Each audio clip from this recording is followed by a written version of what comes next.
আসসালামু আলাইকুম। এই যে আমাদের বারাসায় দুটি কাঁঠাল গাছ আছে। দুইটি কাঁঠাল গাছের মধ্যে একটা হচ্ছে এই যে কাঁঠাল গাছ। এখানের এই কাঁঠালগুলো দেখতে খুবই সুন্দর, লুকিংও সুন্দর, কাঁঠাল ধরেও বেশি এই গাছটিতে। আরেকটা গাছ দেখাবো, এখানে দেখেন খুব কাছ থেকে যদি দেখেন অনেক কাঁঠাল ধরে এবং কাঁঠাল দেখতেও খুবই সুন্দর। কি বাবা? তারপরে আরেকটা গাছ যদি দেখাই, এই যে এখানে দেখেন এটাও কাঁঠাল গাছ। এই কাঁঠালগুলো দেখতে কিন্তু একদমই সুন্দর না, মানে যদি বাজারে বিক্রি করতে নিয়ে যায় বা বাজার থেকে আমরা যখন কাঁঠাল কিনবো, সাইজে সুন্দর না, কালারে সুন্দর না, দেখতে কেমন দেখায়। তো মূলত ভিডিওটা করার মূল মেসেজ হচ্ছে এই একই গাছে কিন্তু দেখেন এই গাছের মধ্যে আরেকটা কত সুন্দর একটা কাঁঠাল ধরেছে, কত সরু একটা ডালের মধ্যে কত সুন্দর কাঁঠাল। এটাকে বলা যায় একেবারে গোপরে পদ্ম ফুল।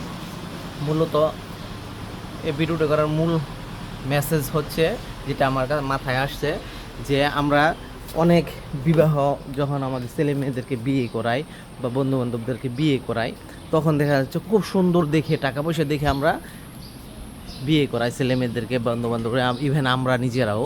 তো সেই ক্ষেত্রে দেখা যাচ্ছে এই কাঁঠাল এত সুন্দর কাঁঠাল হওয়ার পরও এখানে এই গাছের কাঁঠালগুলো কিন্তু আমরা খেতে পারি না, কোষ ভালো হয় না, কোষগুলো ভালো হয় না। তো ভালো না হওয়ার পরে খেতে পারি না। ঠিক আমরা যখন বিয়ে করি, কোনো একটা মেয়েকে বিয়ে করে নিয়ে আসি, খুব সুন্দর দেখে, না চেহারা সুন্দর, তারপর আবার টাকা আসে, আভিজাত্য আছে, কিন্তু চারিত্রিকভাবে খুব নোংরা চরিত্রের। তার কথাবার্তা শুনলে মানে কথাবার্তা শুনলে তার সকল যে সৌন্দর্য আছে সকল সৌন্দর্য মাটি চাপা পড়ে যায়। আর ঠিক এই কাঁঠালগুলো দেখতে দেখা যাচ্ছে লুকিং সুন্দর না, কিন্তু কোষগুলো খুবই মানে খেতে টেস্টি।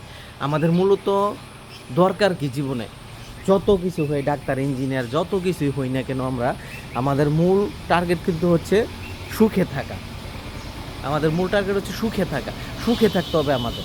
তো ডাক্তার হই, ইঞ্জিনিয়ার হই, সকল কিছুর পিছনে কিন্তু আমার ডাক্তার, ইঞ্জিনিয়ার, জজ, ব্যারিস্টার, যাই কিছু হই না কেন, আমাদের হইতে হবে সুখী হইতে হবে।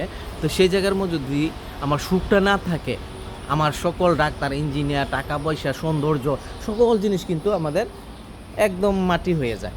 তো ঠিক আমাদের জীবনে সুখটা হচ্ছে ইম্পর্টেন্ট।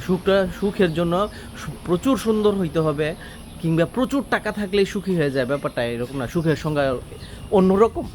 শুধুমাত্র প্রচুর টাকা থাকলে একজন সুখী সম্ভব না, মানে এটা অনেকে মনে করে যে টাকাই সুখের মূল চাবিকাঠি। আসলে ব্যাপারটা এরকম না।